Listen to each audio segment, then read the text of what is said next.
राधे राधे दोस्तों। अब आगे की कथा है दोस्तों कि श्री सुखदेव जी कहते हैं कि परीक्षित जी, नंद बाबा बड़े मनस्वी और उदार हृदय के थे। पुत्र का जन्म होने पर तो उनका हृदय विलक्षण मानो खुशियों से भर गया हो। पुत्र का जन्म हुआ तो इसी खुशी में नंद बाबा ब्राह्मणों को बुलाकर जात कर्म संस्कार करवाया। ब्राह्मणों को स्वर्ण दान, गौ दान, वस्त्र दान, 7 तिल के पहाड़ दान दिए। ब्रजमंडल की सभी घरों को सूचना मिल गया था कि यशोदा जी को पुत्र हुआ है। यह सुनकर गोपिकाओं को भी बड़ा आनंद हुआ। गायन गाने लगी गोपिकाएं, भेरी दुंदुभिया ढोल बजने लगे, घरों की लिपाई पुताई होने लगा। ब्रजमंडल की गलियों में भी झाड़ू बुहारू जल छिड़काव होने लगा। नंद बाबा यशोदा जी के पुत्र के लिए गोपिकाएं उपहार लेकर जाने की तैयारी करने लगीं।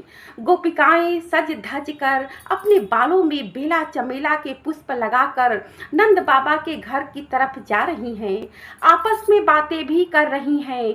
अहो भाग्य जो यशोदा जी को पुत्र रत्न प्राप्त हुआ है। जल्दी चलो सखी, नन्हे शिशु को देखा जाए। वहां पहुंचकर जब पालने में श्री हरि को शिशु अवस्था में देखती हैं तो अनायास ही हृदय में एक खुशी और शांति का अनुभव करती हैं। शिशु को चिरंजीवी होने का आशीर्वाद देती हैं। हल्दी तेल का छिड़काव करती हैं। नाच गाने होने लगा। मंगल गान करती हुई बड़ा आनंद का अनुभव हो रहा था गोपिकाओं को। दूध दही मिश्री माखन भेंट में लेकर आ रहे हैं गोपिकाएं और हास्य भाव से एक दूसरे के मुख पर मक्खन मलते जा रहे हैं। वही नंद बाबा यशोदा जी बड़े ही उदार हृदय के हैं और सभी को पुत्र रत्न की खुशी में अपनी तरफ से उपहार भेंट करते जा रहे हैं।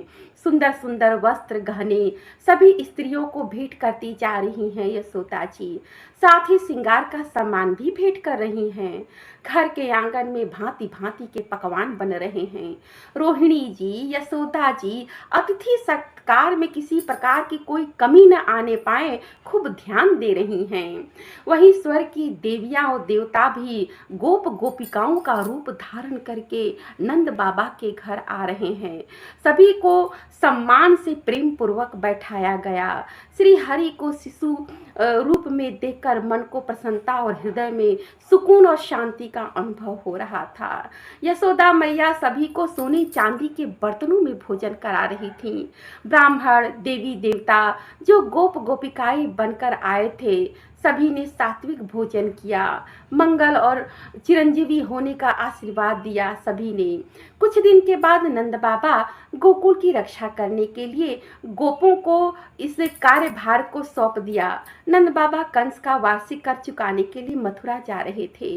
नंद बाबा जब मथुरा जाकर कंस का वार्षिक कर चुका देते हैं तब यह समाचार वासुदेव जी को मिलता है कि हमारे भाई नंद जी मथुरा आए हैं। उनसे मिलने के लिए वासुदेव जी वहां गए जहां नंद बाबा ठहरे थे। वासुदेव जी को देखकर नंद बाबा उठ खड़े हुए और दोनों भाइयों का हृदय मिलाप हुआ। आपस में प्रेम भरी बातें हुई। एक दूसरे का हाल चाल कुशल मंगल पूछ रहे हैं। वासुदेव जी अपने पुत्रों का हाल चाल पूछने लगे कि अब तुम ही को बाबा बोलते होंगे, यशोदा जी को माँ बोलते होंगे, रोहिणी जी कैसी हैं, कृष्ण जी कैसे हैं, और इस प्रकार से हाल चाल देते जा रहे हैं नंद बाबा। वासुदेव जी कहते हैं कि अहो भाग्य जो आपके घर में पुत्र रूप में साक्षात ईश्वर का वास हुआ है, ऐसा ही प्रतीत होता है नंद जी। और इसके बाद ये भी कह रहे हैं कि नंद जी आप बड़े ही भाग्यशाली हैं। चाहे उम्र आपका जितना भी बढ़ गया हो नंद जी, लेकिन देर से ही लेकिन भगवान श्री हरि का वास हुआ है, ऐसा ही प्रतीत होता है। आप बड़े ही भाग्यशाली हैं कि कम से कम इस समय में भी आपको एक पुत्र रत्न का प्राप्ति हुआ है। और नंद बाबा से मेल मिलाप के बाद अब नंद बाबा को यह भी समझाते हैं वासुदेव जी कि अब मथुरा में आप ज़्यादा दिन मत रुकिए, क्योंकि मथुरा में ज़्यादा दिन रुकना आपके लिए ठीक नहीं है। आप गोकुल जाने की तैयारी करिए और यहीं से नंद बाबा गोकुल जाने की तैयारी करते हैं गोपिकाओं के साथ, जो कि सभी खुशियाँ मना रहे थे गोकुल में। अब उनकी भी ये लालसा थी कि अब हमें भी समय पर अपने गोकुल में चले जाना चाहिए। यहीं से वाणी को विराम देती हूँ। आगे की कथा नेक्स्ट वीडियो में जुड़े रहें दोस्तों। राधे राधे।